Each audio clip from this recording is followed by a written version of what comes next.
finally gave me insight into this Cuban medical program that I had not been able to find previously. And from what I've read in this document, all 44 pages of it, there appears to be, I won't say a justification for the United States' stance towards a medical program and then using their muscle to impose their weight on Caribbean countries who have these medical programs to discontinue said medical programs. I would say there appears to be justification, but you can see why the US has taken this stance and has flexed its muscle in the way it has. Because maybe like you or the other person, Tana, I thought that the medical mission over the years, over the decades, Scott Motley said almost 50 years, and then the education program, which was formalized thereafter, and which was uh,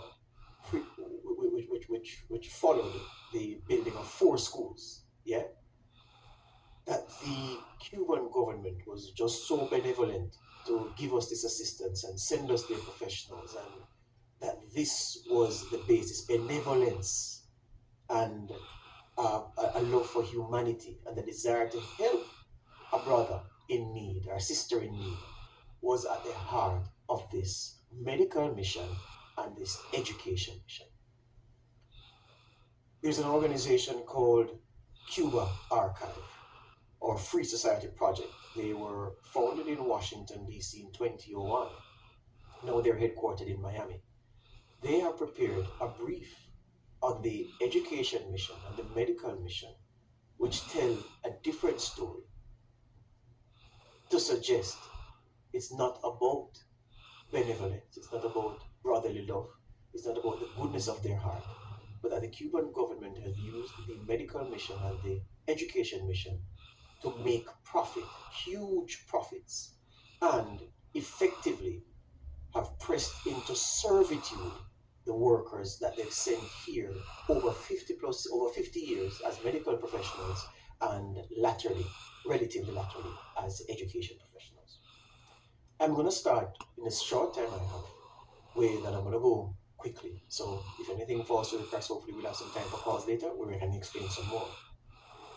In 2023, the former U.S. ambassador, former Cuban ambassador, to Jamaica, Ambassador Quinones Sanchez, he accused the U.S. of waging a, quote, very dirty campaign against Cuba, end quote, and said that the Cuban doctors have a salary in Cuba, that the ambassador said in 2023 that not only do the Cuban doctors have a salary in Cuba, they get 100% of their salary. And they also receive a huge amount of money working wherever they are as part of the agreement signed with the Cuban government. And that when they come to Jamaica, it doesn't mean they lose their job in Cuba. He said Cubans working in Jamaica have the benefit of bringing their family to vacation in Jamaica, paid for by the Cuban government. The investigation done by CubaArchive.org makes a lie of every single one of those claims.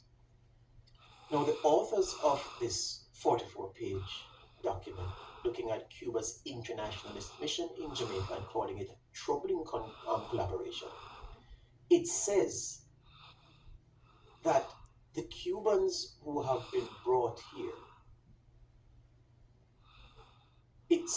well, we know what slavery is. Obviously, we would know. We are experts in it. Our ancestors were enslaved. So we're not going to compare anything likely to that. But it's a kind of servitude. But if you were to stretch the definition of slavery, which we won't, it's a kind of servitude which is inhumane. That's the kind of program that this document, these are Cubans who've done the research, and they don't have, they say, the cooperation agreement between the Cuban government and the Jamaican government. What they have are the contracts that individual workers sign with their Cuban government. Those are what they have put evidence, as far as evidence, they put pictures of them in the document. They've quoted from them extensively. They've redacted certain parts to keep people's identity secret. So what they did, they got information from about 3 doctors over a period.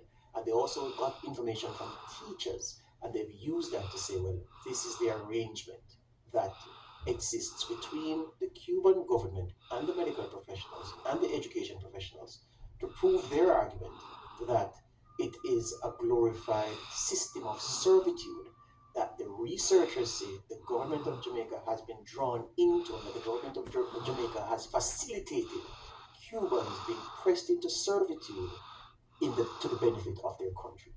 In 2023, based on the information that the researchers were able to collate, they found that Cuba benefited to the tune of 4.4 billion US dollars from the people they had working outside of Cuba in other countries. How do you say, well, how did that sum come about? How does the Cuban government earn from its citizens working outside of Cuba? By taxes? No, not by taxes. By direct hand in the pocket, if we are to believe the researchers here. So let me quickly get to it.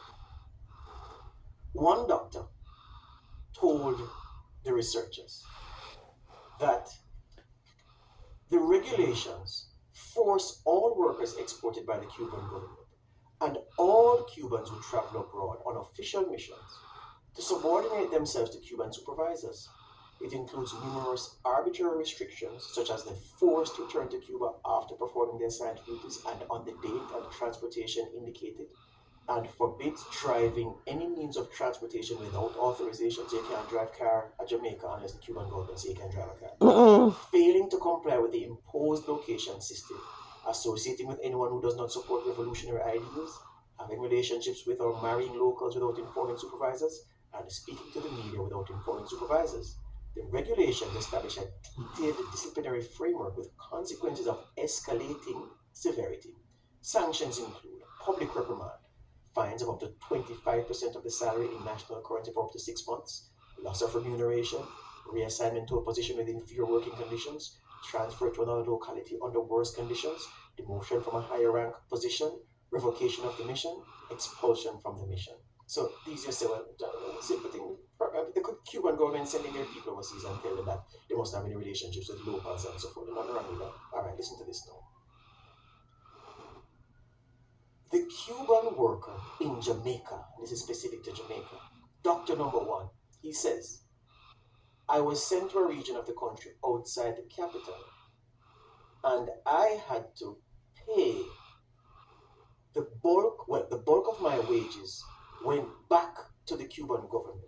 So if he made 1,200 US dollars in the month, he kept 200 US dollars to pay his rent and utilities and everything else. The rest of the money was taken by the Cuban government.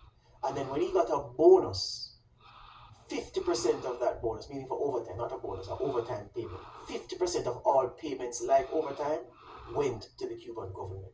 So they testify here, the doctors interviewed, that when the Cuban government takes the money that they work, the overwhelming majority of the money they work, and they take half of the extras that they work as well, that they barely are able to survive. Some of them, they eat rice alone because that's what they can afford. Because when you are left with 200 US dollars left, what can you buy? They say, the doctors interviewed by this publication, they are forbidden by the Cuban government from practicing private medicine in Jamaica. So the government of Jamaica can hire them privately. They have to grant the health ministry in Cuba broad powers on their behalf as legal representatives in Jamaica. As I said, they have to travel back to Cuba at the end of their contract and during vacation periods. They have to surrender their passport to the chief of mission upon arrival in Jamaica. Tufton told us last Friday that the government of Jamaica was concerned about this and they ended this aspect. They have to submit to the health ministry in Cuba on a monthly basis a copy of their payslip within 10 days of receiving their payslip, a sworn statement to confirm that this payslip is accurate, and proof of the bank deposit of the money that they are sending back to Cuba. They receive 100% of their salary in Cuba, so they get a Cuban salary, but this Cuban salary was equivalent to 50 US dollars per month in 2018 and $4 US per month in 2025 when this document was prepared. And there is a penalty of up to 8 years in prison if a Cuban doctor here or teacher abandons the mission and goes into private practice or leaves this country for another country. If they are caught, The law in Cuba, 1976 Penal Code, says up to 8 years in prison. So the time is up. The time flies. But there are so many details in here. The point is, you have to ask questions. You can't draw and jump to conclusions. Have we benefited? And we certainly have benefited. Many of us have benefited from the service of a Cuban nurse or a Cuban doctor or a Cuban health professional. And Jamaica is better for the Cubans having been here. There's no question about that. And we don't regret the service that the Cubans have given. But under what conditions and at what cost? Has the Cuban government over time, according to this document and according to the US officials, been pressing their own people into a process and system of servitude where they have them working here, taking the bulk of their pay, taking a half of anything extra that they do, and then bringing them back to Cuba after 2 or 3 years and repeating it with a new batch? Is that what has happened over 50 years? And is that why this medical mission is no more? Because the US has told its partners, including Jamaica, that that practice can work no more. Just questions this morning based on what we've read over the weekend.